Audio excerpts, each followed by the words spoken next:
विसरियल work तारीख़ जा हू इंशाअल्लाह सदाईं संवारींदो ऐं सड़ींदो रहंदो।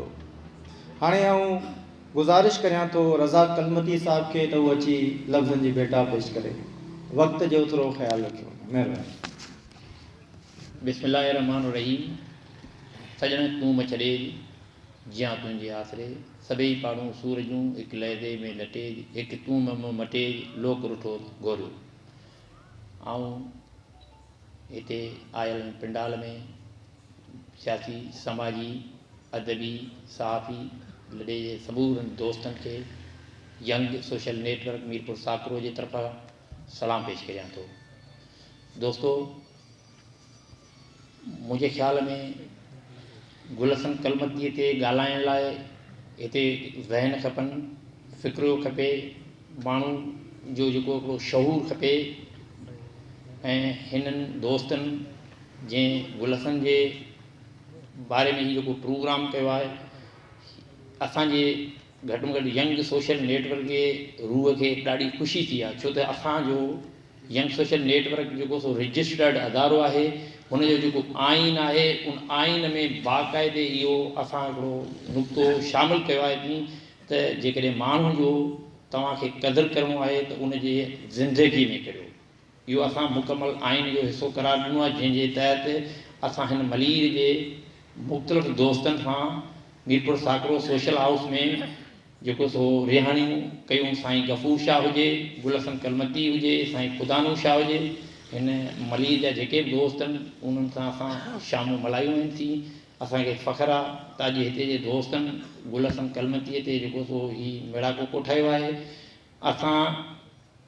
मूंखे गुलशन कलमती 1998 में कलमत वेलफेयर एसोसिएशन जे दौरान मिलियो हुयो, जंहिंमें ही जनरल सेक्रेटरी हो ऐं प्रेस सेक्रेटरी हुयोसि।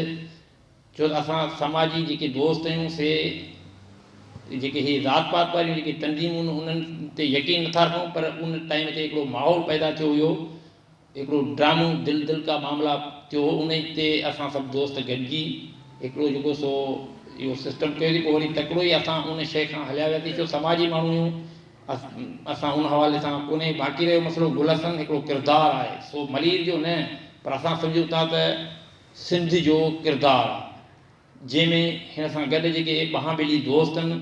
साईं खुदानी शाह जो जेकॾहिं हिते ज़िक्र न कबो त शायदि उन सां बि ज़्यादती थींदी। हमज़ो पंवर सां जेकॾहिं जे ज़िक्र न थींदो त उन सां बि इहा ज़्यादती हूंदी। तो हिन जा जेको दोस्त आहिनि हिन सफ़र में उन सां गॾोगॾु आहिनि, शामिलु आहिनि मुख़्तलिफ़ इशूअनि ते। छो त रुॻो मलीर जे इशूअनि ते न, पर ही सिंध जे हर इशूअ ते, हर प्लेटफॉर्म ते मुहाॾो अटकाए जीअं माण्हू बीहे थो उअं बीह था रहनि। जीअं हिते जो जेको सो पंहिंजो जेको सो हक़नि जे ख़ातिर कहिड़ो बि मामिलो हुजे, ऐं चाचा फैज़ मोहम्मद गबोल जीअं हिते किरदारु थी साम्हूं बीह रहियो आहे, उहो किरदारु जीअं नुमाया बीठो आहे, त उहो ओड़े नमूने सां गुल मोहम्मद पंहिंजो गुलशन कलमती कलम जे हवाले सां हिकिड़ो किरदारु आहे, हिकु तारीख़ आहे। असां हिनखे पंहिंजे नेटवर्क ते प्लेटफॉर्म तां सलाम पेश था करियूं। समूरनि दोस्तनि खे असां वरी बि हिकिड़े दफ़ा एप्रिशिएट करियूं था, जिन हिते जेको सो हेॾो वॾो मेड़ाको साईं खे जेको सो ख़राज तहसीन पेश करण लाइ, भेटा करण लाइ जेको सो पेश कयो आहे। हिकु दफ़ो ॿीहर असां वरी बि जेको सो वक़्त जे हवाले सां वधीक वक़्तु नथा वठूं, सलाम था पेश कयूं तव्हां सभिनी दोस्तनि खे। जेकॾहिं तव्हांखे क़दुरु करिणो आहे त समूरनि दोस्तनि जो, समूरनि किरदारनि जो उनजे ज़िंद क़दुरु करियो। छो त असां एशा खंड जा माण्हू अक्सर करे मुर्दा परस्त आहियूं, मरी वञण खां पोइ ढिंडकारूं हणी रुअंदा आहियूं। ज़िंदा जेको सो हिकिड़ी इस्प्रू जी गोरी वठी कोन ईंदा आहियूं। तव्हांखे वरी सलाम आहे जो साईं सां तव्हां उनजे मौजूदगी में हिते हिकिड़ो प्रोग्राम रचायो आहे। महिरबानी।